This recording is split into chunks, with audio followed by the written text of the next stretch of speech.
merci de vous connecter avec nous. Je sais présentement vous êtes sur le site de l'Église de la Grâce. Si vous regardez ça, vous n'avez pas le choix. Mais c'est temporaire parce que de nouveaux sites s'en vient. Et c'est le 1236 qui va être notre bannière tout simplement pour connecter ensemble cet endroit qui va se situe au 1236 rue Saint-Charles à Granby. Fait qu'on vous invite à venir vous joindre avec nous quand on va pouvoir parce que présentement, on parlait de ce sujet présentement qui est partout dans nos têtes, sous nos yeux et que l'on vit tous les jours présentement, qui est la situation mondiale sur ce virus qui est le coronavirus.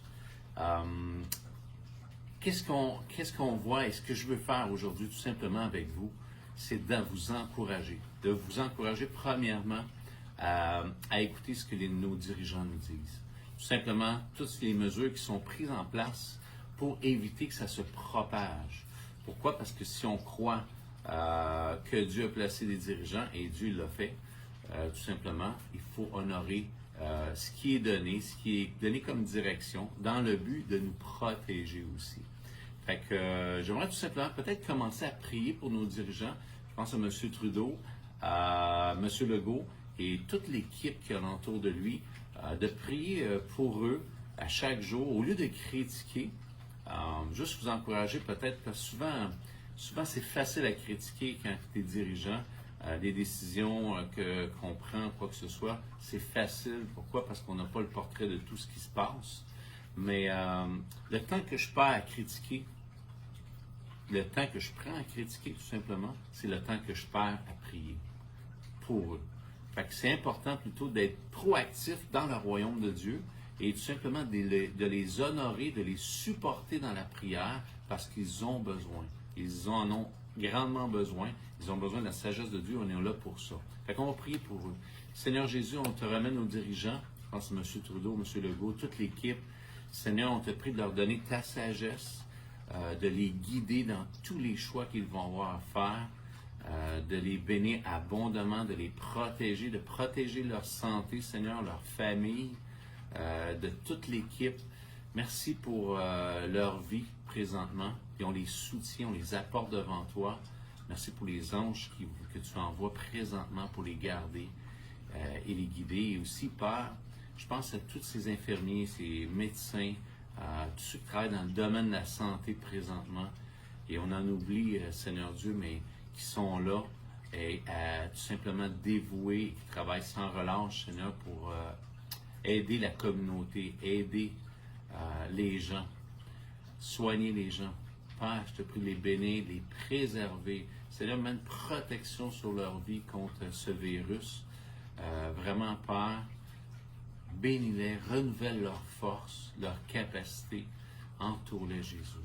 Et je pense aussi, Seigneur, je pense à ces gens qui sont atteints du coronavirus, Seigneur. On proclame la guérison maintenant dans le nom de Jésus, que ce virus n'a plus d'effet sur eux. Et Père, je pense à tous ceux qui ont perdu un être cher parce que ce virus, Seigneur Dieu, que tu puisses venir consoler ces gens, que tu puisses venir te révéler à la famille, aux proches de ces gens. Viens te révéler, Jésus. On t'a pris de les sauver aussi. Qu'ils arrivent à la connaissance de toi, de ton cœur, de ton amour, Jésus. Amen. OK, fait qu'on revient. Fait que je vous encourage, suivez les recommandations, s'il vous plaît. Ce qui va faire tout simplement que ça va éviter de se propager. Et c'est un honneur. Et c'est tout simplement la foi aussi. C'est important de se rappeler que souvent on va entendre des gens qui vont dire « Oh, moi, ça ne me touchera pas, j'ai la foi. » Mais c'est pas la foi, ça. Je ne crois pas à cette foi-là, à moins que Dieu te parle précisément, que tu vas prier sur des gens et sois guéri, mais je ne crois pas à cette foi-là. Pourquoi? Parce que la Bible dit d'honorer nos autorités. Et présentement, pour l'honorer, c'est tout simplement de suivre les directives qui sont faites, tout ce qui est mis en place pour ça. Et ça, c'est la foi. Et ça ne nous empêche pas de nous réunir. On peut connecter toujours. On connecte ensemble. L'Église, c'est nous. C'est pas d'être tous, c'est pas un bâtiment, quoi que ce soit, c'est nous. Et c'est nous qui t'appelons à se lever dans la prière et à faire la différence maintenant dans cette situation. Fait que peut-être présentement, si vous avez des craintes, des peurs, Et ça vient tout le monde, même moi, c'est sur le coup, quand ça a frappé, c'est comme, ouf, qu'est-ce qui se passe? Mais on le sait, la Bible nous a annoncé ces choses. Et là, c'est là qu'il doit y avoir un échange, je dois revenir à la parole de Dieu et tout simplement dire, hey, je suis appelé à me confier en lui. Et c'est pour ça que la foi, c'est pas de devenir insensible ou quoi que ce soit. La foi, c'est ceci. La foi ne nie pas qu'il y a un problème. Mais la foi refuse que le problème soit son guide. C'est Dieu mon guide. C'est la parole de Dieu. C'est pour ça qu'on a plein de promesses pour passer à travers, peu importe les situations de nos vies, les tempêtes de nos vies, Dieu nous donne des promesses pour y passer au travers. Il n'y a jamais une épreuve. La Bible dit qu'il n'y a jamais une épreuve qui va être au-delà de nos forces. Pourquoi? Parce que Dieu est bon. Et Dieu va faire en sorte que ce ne soit pas au-delà de nos forces. Mais pour ceux qui ont des craintes, tout ça, je veux juste peut-être prendre un psaume il y a plusieurs psaumes, mais un des psaumes que j'aime aussi, c'est un psaume de David, un hymne de David, qui dit ceci, c'est un temps où ce qui est vraiment, les Philistins courent après, il a peur, il a des craintes, puis il arrive et il fait cette déclaration-là au verset 4. Verset 3, 4. Quand je suis dans la crainte, en toi, je me confie. Quand je suis dans la crainte, en toi, je me confie. Psaume 46 aussi, qui est excellent. Psaume où ça me bénit beaucoup, que ça m'amène la paix, et que de méditer ces psaumes. C'est le psaume 46, versets 2 et 3. Dieu est pour nous un refuge et un appui, un secours qui ne manque jamais dans la détresse. C'est pourquoi nous sommes sans crainte quand la terre est bouleversée et que les montagnes chancellent au cœur des mers.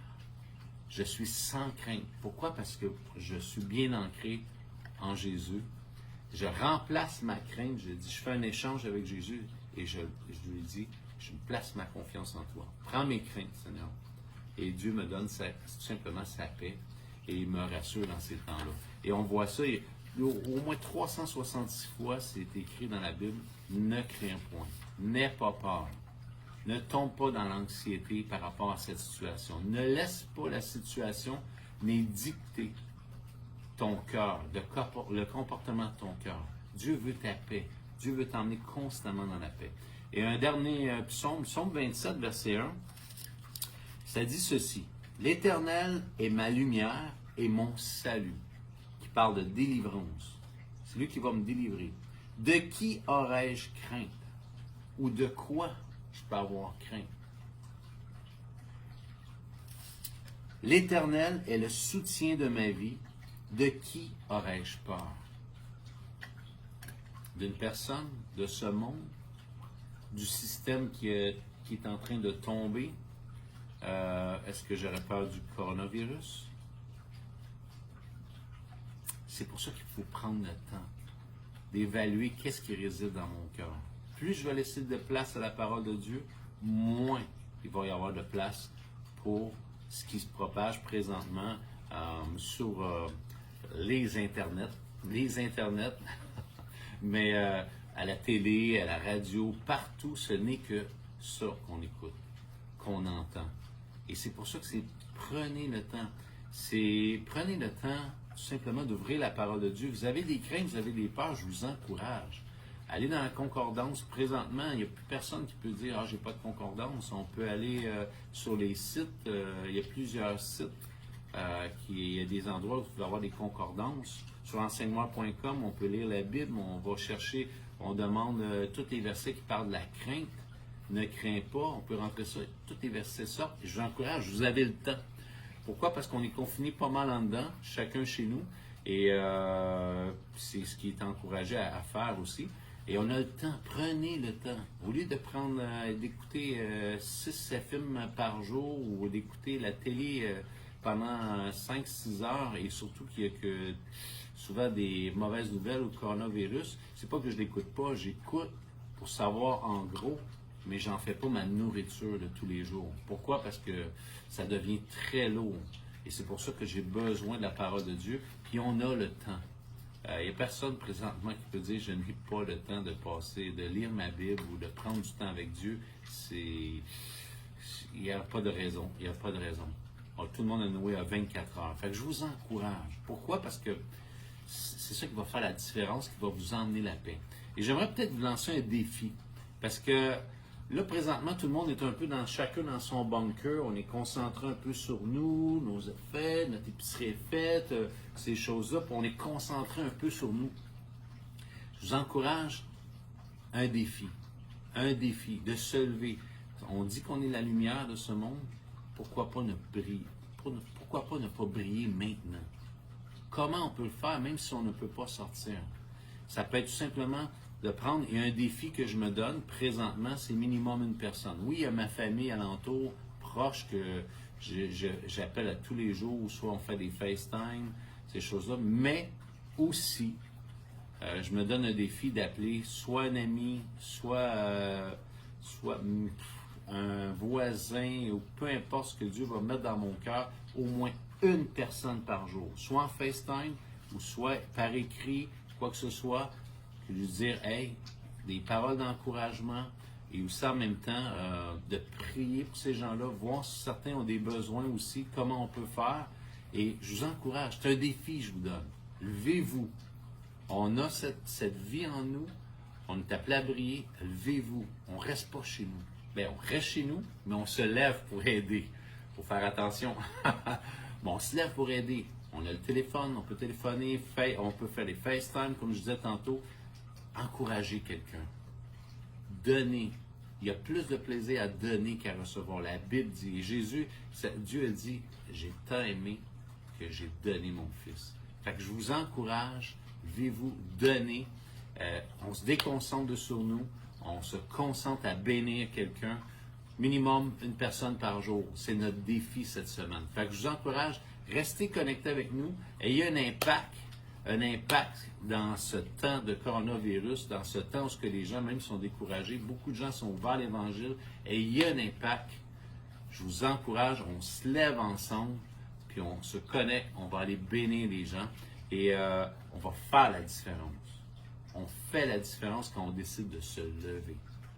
Fait que je vous encourage, restez connectés avec nous, on vous aime, on prie pour vous et en même temps, si vous avez besoin de prière, juste vous rappeler, vous pouvez écrire secrétariat 1236 à commercial gmail.com.